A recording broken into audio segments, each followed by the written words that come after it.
Hello, this is Dr. Kimberly Navarro, and you are tuned into Midnight with the Midwife. So, welcome back. This is episode 2 of my journey to midwifery, and today's episode is entitled The Calling. Last week's episode was called The Inception, and it was my story about how the journey to midwifery began for me. And for me, it began at a very early age, just having the representation of my mother and my auntie in healthcare, which first shaped my interest into the health field, and then my life experiences, which put me in the direction towards the nursing profession, which then led me into the midwifery field. And so today, I'm going to tell a story about how I learned to identify and follow my calling. And so for me, identifying and following my calling was a journey of resistance and opposition. And that journey also taught me a big life lesson about listening to my inner voice over the external voices. And so I begin. So for me, those external voices began talking to me around, the time where everyone is getting ready to start college. So in high school. I remember my friends and I, as we were getting ready to apply to colleges and making the decisions about what colleges we were going to get into. My biggest prayer at the time was to be accepted at Rutgers University. That was like the big name school that I really wanted to get into at the time. And I was fortunate that I did. I got an acceptance letter from Rutgers University, so my biggest prayer was answered, thank God. However, a local university, William Patterson University, also accepted me with a full ride. So I had free tuition for 4 years to go to school at William Patterson University. And so the voices began. The external voices were telling me things like, why go to William Patterson? It's like another high school. You're not going to learn anything. You're not going to get the college experience, of dorming and going away and things like that. And so those voices were basically making me feel bad about my decision to go to William Patterson, where I could go to school for free and not have to stress my parents out or myself out about having to pay for tuition. But again, I didn't listen to those voices, although they did influence me. And I went to William Patterson University and started my nursing career there. And then as I was going through the motions and completing my nursing school, the next big thing was, what are you going to do after, right? So it was the time where all the student nurses were thinking about, okay, getting jobs and what kind of job to get. And so the biggest sort of talk or discussion and recommendation was, you got to get at least 2 years of med-surg experience. Everyone's like, well, to be, a well-respected nurse or a competent nurse, you need at least 2 years of med-surg experience. That was kind of like the standard. But for me, that wasn't anywhere near my interest. I had no interest in going into med-surg. From day one of taking my very first mother-baby course, I knew that's where I wanted to go, into mother-baby. And so, again, against what everyone else was telling me to do and recommending me to do to go into med-surg, I went against all that. And I didn't do my med-surg. I went into higher education instead, which was a whole nother, set of oppositions there, because the conversations or the message was, well, you should get some, years of experience before you go into an advanced degree, and the programs are not going to accept you because you have no experience as a nurse. And a lot of programs require at least 2 years of experience as a nurse before you can get accepted. But I had no experience, and I still went and applied, and I was there at the next big thing was the day of my interview, right? The day of my interview to get into the dual master certificate program, women's health nurse practitioner and certified nurse midwife. And so there I was, little old me. I was about 21 years old, as a prospective student into this master's program at the University of Medicine and Dentistry.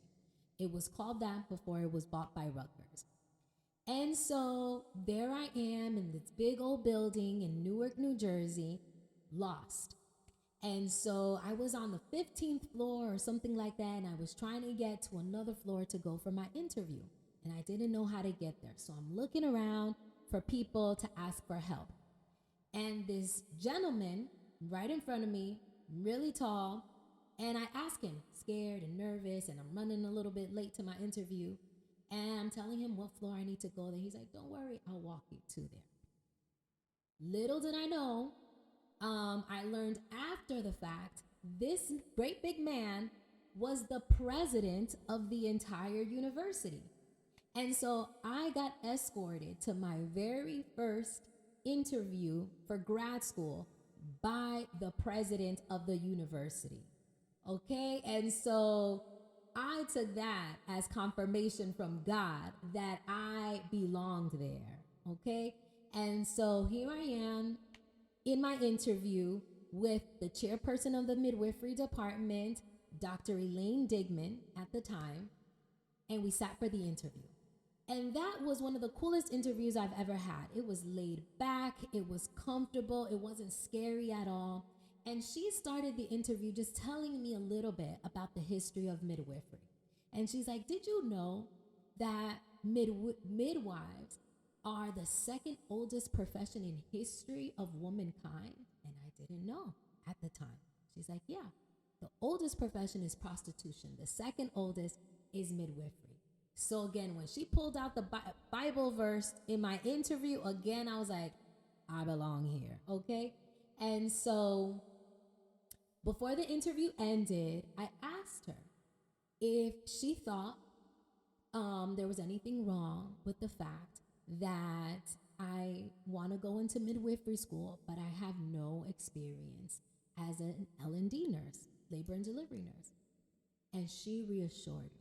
She's like, Kim, sometimes it's better that way, because working in the hospital as an L&D nurse, you learn different things. You learn the ways of the hospital and the medicalized healthcare. And midwifery is totally different. So I actually prefer it this way because I get to teach you midwifery from scratch. And so again, I'm so thankful. It was like heaven sent for this woman and this interview and how everything happened. And so, of course, I get in, thank God, and everything was so special, right? My cohort was a small cohort of about 3 or 4 of us, and we were all women of color. And so that felt good. That felt comforting. That felt secure. That felt good. And I was successful in the program. I completed the program.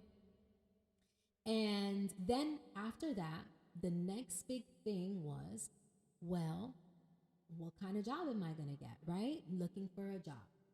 And so again, the external voices were telling me, well, it's going to be very hard to land a midwifery job, to work for a midwifery practice, because you have no community birth experience. So community birth means either home birth or birth center birth.